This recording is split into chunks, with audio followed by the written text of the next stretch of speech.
Если вы находитесь с визитом в Абхазском государственном музее и хотите, например, узнать о стенде «Каменная летопись флоры Абхазии» или о ДАПе деревянной настенной шкатулки для хранения предметов рукоделия, Абхазском дворе, старинных абхазских музыкальных инструментах, одежде, чернофигурной амфоре VI века до нашей эры и о многом другом, что здесь представлено, то сотрудники учреждения любезно вам все расскажут, но по-настоящему окунуться на страницы истории вам поможет путеводитель по Абхазскому государственному музею. Издание буквально вводит по залам и описывает все отделы Госмузея вместе с экспонатами, каждый из которых в какой-то период являлся частью быта, уклада и культуры абхазского народа.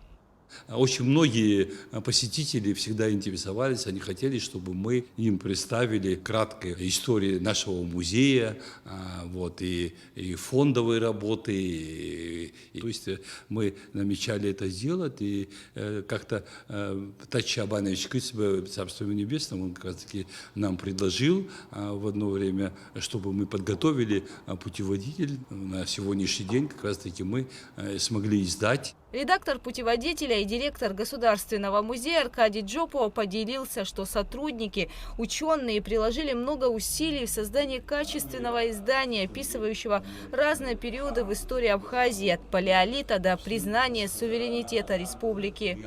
Это для посетителей, в основном посетители, те, которые интересуются историей Абхазии. Они же и приходят в Государственный музей, и, конечно же, они хотят, чтобы они знали краткую историю нашего музея, нашего государства, нашей страны.